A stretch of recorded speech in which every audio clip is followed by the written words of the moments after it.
Hi everyone, today I'm going to be reviewing Empire Season 2, Episode 16. So we're starting out with Andre and Grandma. They're at the nurse home playing bingo. And you know, he's asking her questions, but she's not really like answering his questions. She's too busy being mad that the dude over there that won at bingo. So she get to knocking her cards on the table like that dude here over there, he's cheating. He always cheating. Like Andre's like, Grandma, I'm gonna need you to focus.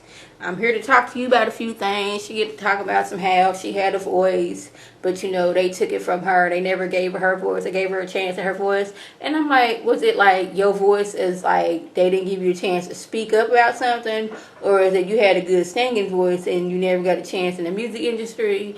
Then she get to looking at Andre, and I guess she's noticing that like we have the same eyes. Like, are we kin? So HAKEEM wants TIANNA to be the female vocals on a song that he and Jamal are working on. And Jamal and Becky like, hold up. You want your ex-girlfriend to be on this song that we are working on. Like, how does Laura feel about this whole situation that you want your ex on this song? And like, HAKEEM, you were like a serial dater, a serial cheater. So I see where they're coming from. I don't know, because now you engage, so that makes a difference. But I'm pretty sure Laura's not going to like this one bit that you had your ex on the song and you didn't ask her. Yeah, did Becky read Portia? Because Becky rolled up to Portia like, look here, girl. This is a handbook. Since, you know, Cookie is now CEO and got promoted, that means you've been promoted. And I'm going to need you to get your looks together, all right, boo-boo?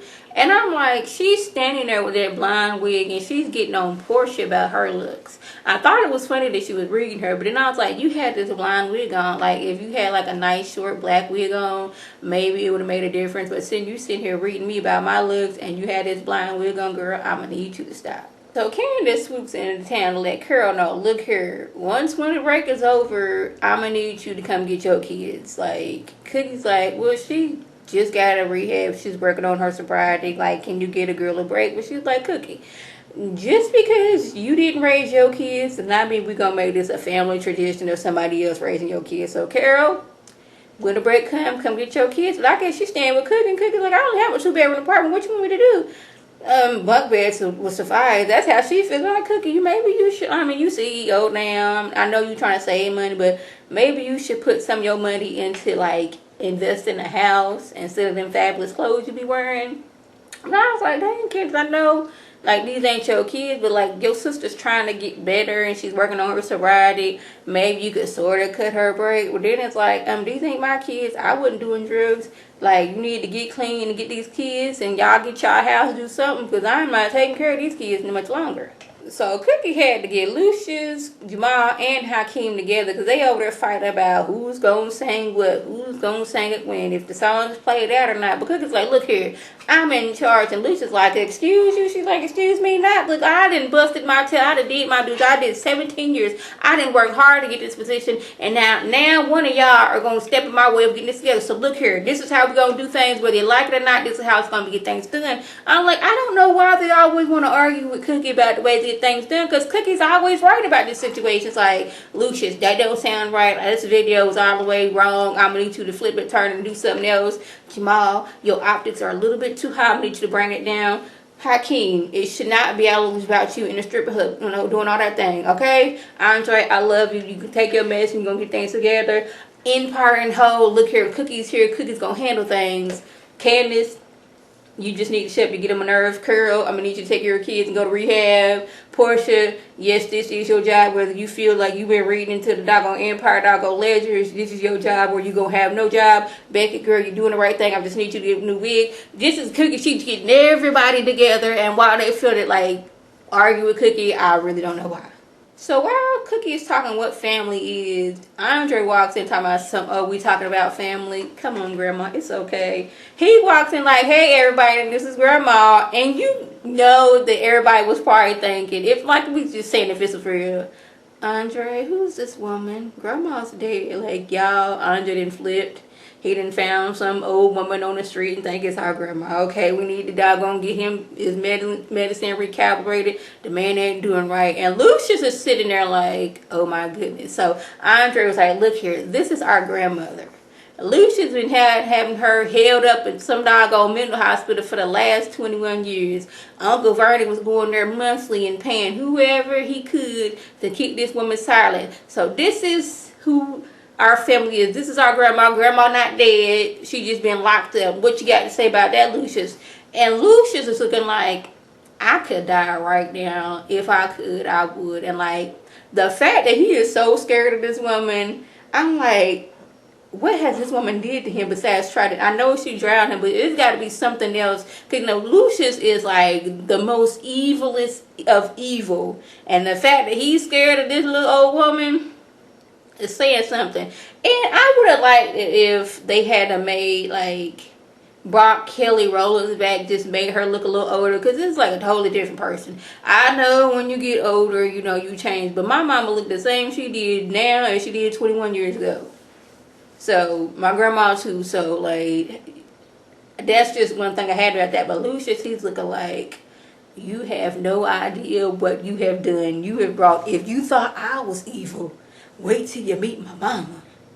So Cookie wants to know why Lucious lied about the whole situation. He's like, I didn't exactly lie. I omitted the truth. She did try to drown me. She did put a gun to her head, but the only thing is there wasn't no bullets in the gun. Cookie, my mama, she wasn't about in the right. And this is where I'm going to get the paraphrasing. My mama, she wasn't in the right. She died the minute she went into that, you know, mental health hospital. You know, 21 years ago when Reagan was like, everybody who had mental issues, we're going to just lock them up. Well, she just happened to be one of them people. Look here, Cookie. 21 years ago, we was on welfare. We had 2 kids and one on the way. We couldn't take her in if we wanted to. So I felt that this is the best solution. Like, my mama is evil. She's not just have mental issues. She's evil. I ain't got nothing on the evilicities. I know evilicities is not a word. But she has, my evil does not compare to her evil. She is a whole lot worse. Yeah, one time when I was walking down the street, I did and trip over her. But you know, that's why I put her in the hospital, make sure she wasn't just out on the street. But this is where she need to be in. She can't be around people. She need to be locked up and medicated at all times. Like, you just don't know how she is. So Andre sees Thirsty taking Grandma and putting her in the van. Talking about, Andre jumps out, hold up, what you doing with Grandma? Look here, Grandma, you gonna come home with me. You gonna stay with me and Rhonda. I can take care of you better than those people at the mental hospital. I don't know why he thinks that. I guess he feels like you got mental issues, I have mental issues, so we gonna bind on that. But she's like, I want to go home with the wife. Lucious looking like, why she want to go home with me? But he's like, all right, mama, come on, you're going to go to my house. Once she gets at the house, he tells his man, look here, I want you to, every time it's time for her to have her medicine, I want you to give it to her. I want you to make sure that she didn't swallow it, look up under her tongue. You know, I'm going to need you to sit with her for like a good hour to make sure she don't try to throw it up. I need to lock that door, make sure she has no phone access and nobody has access to her. These are the instructions that I'm going to give you, because this woman is not to be played with. So if you want all of us to live, paraphrasing, I'm going to need you to follow these instructions to a T. Now, this is where I thought was the stupidest part of the episode. So we got a reporter lady. I can't remember her name. She riding with Thirsty. That's flag number 2. First one is you, like, even agreeing to get on and have any type of meeting with Lucious or anybody associated with Lucious, seeing as how you didn't expose his dirt. Second thing, you get in the car with Thirsty and you don't know where you going. You was acting stupid. I wouldn't have got in the car with Thirsty if there was a million people that were following us that I knew wouldn't have done it. So look, Thirsty then took her to like the seediest of seediest parts of town. Like, even the toughest person wouldn't go down there. And he's like, you know, I ain't gonna just leave you. He opens up, he unlocks the door, like basically chucks her to deuces, like, okay, I'm gonna need you to fend you for yourself. Next time you want to put some dirt out on Lucious, I want you to think about it. So she gets out of the car and she gets like kidnapped some Thirsty's goons and just threw a bag over her head and they finna throw her in the back of a truck or a van or something, and Thirsty just rides off like just another day at the job. Now my question is, how did she get all this information about Lucious? Like, was she doing like a process of elimination? Like, this is, you know, his name. His name is with Dwight. Who's his last name? Whatever Lucious' you know, government name is, last name. Okay, I'm gonna dig up some dirt, call a few people and get this information. Like, how is it nobody in his family knew but this reporter? I guess that's her job to find out things. But, like, you was stupid for even getting in the car with Thirsty. Like, after you didn't expose Lucious start, like, what else did you need to say from him? Like, you already did some wrong, so you should have just stayed your tail at home. So now you somewhere tied up with doggone Thirsty and his goons. We have Candace and Carol meeting up, and Carol, she's all on her sobriety, her 12-step, you know, making amends and all that stuff. And she wants to tell Cookie her deep dark secrets of what she did while she was locked up. And Candace looking like, girl, that's something you keep take you to your grave, don't tell nobody. So, like, why are they, like, in the middle of this restaurant, and they're talking about how Candace didn't help Lucious kill a few people while Cookie was in prison? I'm like, this is like, why are we talking about this out in public? There's like literally a couple the next table over that can hear. Like, we just sitting here talking casually about killing people, like we talking about picking out doggone paint swatches. Like, why are we doing this? And while this is going on, we got some old creepy, I don't even want to say it's creepy, but suspicious looking dude just like listening in on this conversation. Them talking about some, yes, I may have killed a few folks with Lucious back in the day when Cookie was in prison, but you know, I want to make amends. Like, I didn't really do much, all that wrong. Like, you helped kill somebody. Like, why was you doing that? Maybe that's why she got on drugs, because she couldn't handle the fact that she was out there helping kill people. But like, why are we at a restaurant talking about this? We could not have went somewhere, like at home, like in the car. Like, we couldn't have done this. And then it turns out the dude that was being suspicious, Candace knows him. He used to be police, but he's like, yeah, I couldn't do that no more. He is FBI. So like, now the FBI is going to be looking after Lucious yet again. You done already got away with doggone killing Bunky and all the other stuff he's doing. So now the FBI going to be looking at you again because Candace decided, oh, I want to talk about killing folks in a public area. So we have Rhonda and Anika, and Anika's going on like, oh, I would love a glass of wine. I'm like, how is it doggone that you were all showing now? Like, last episode, we knew you was pregnant. Like, 2 episodes ago, we just found out you was pregnant. Your stomach was flat as a board. Now you have a baby bump. But okay, I'm assuming it's been quite like maybe a month or so. We gonna go there. She's like, oh, I would love a glass of wine. Girl, drink for me. Oh, my feet hurt so bad. My mother told me not to do this. Oh, this pregnancy. I'm like, she was just going on and on about her pregnancy while Rhonda is sitting there like, you have no sympathy for Rhonda at all. Seeing as how you done pushed her downstairs and made her lose her baby. And then she gets to doggone rub her feet, and Rhonda notices her shoes. She's like, and then like Rhonda, she had already had a flashback earlier when she was over, I guess, either ANIKA'S house or HAKEEM's house, and HAKEEM trying to get all stuff ready for when the baby come, and like she gets pushed out of the way because like something was going to fall, and then she has a flashback to that night that when she fell down the stairs. It's like, oh, I was pushed. So Nika's like, oh my goodness, you were pushed? Well, I thought you just fell.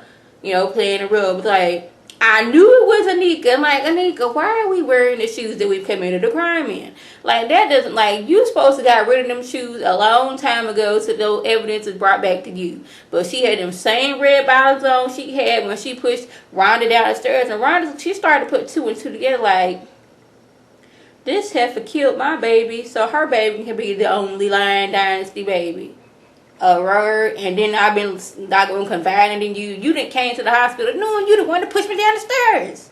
Y'all, if this scene with Lucious and his mama wasn't the doggone most eeriest, like, creepiest moment of all times, because Lucious wakes up, mama, she in the kitchen cooking. She been baking cakes all night.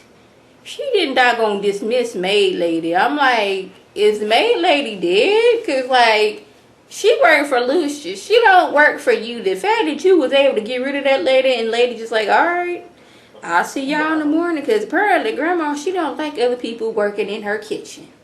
I'm like, okay, yeah. Grandma, she ain't had her medicine in a while. So yeah, grandma's going there. All the while she's talking to Lucious, she has a knife in her hand. She's cutting up him a piece of cake and making him eat it. She's going on and on about how he is the reason the way she is now. Like, she was perfectly fine until he was born. In fact, he was the reason this daddy did. He's like, somebody shot daddy. That wasn't my fault. Listen, what I tell you. who told you to stop eating? So Lucious sitting there like, this woman gonna kill me. So he's like eating a cake. And then grandma's like, do you love me? He's like, looking all sad. I'm like, this moment right here was so creepy. And the music didn't help much. Because it's like this eerie type of music.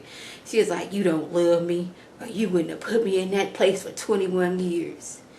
I'm sorry that I wasn't able to kill you when I had the chance. I was like, Grandma, she didn't slip her wig. See, this is why she didn't want y'all to know his mama. Because mama, something wrong with mama. Like, Andre, he has his mental health issues, but like, it's nothing like this. I don't know if the mom is bipolar or is she schizophrenic. I don't know the correct diagnosis, but something is wrong with her. And she's sitting there, who told you to stop eating? She got this knife in her hand.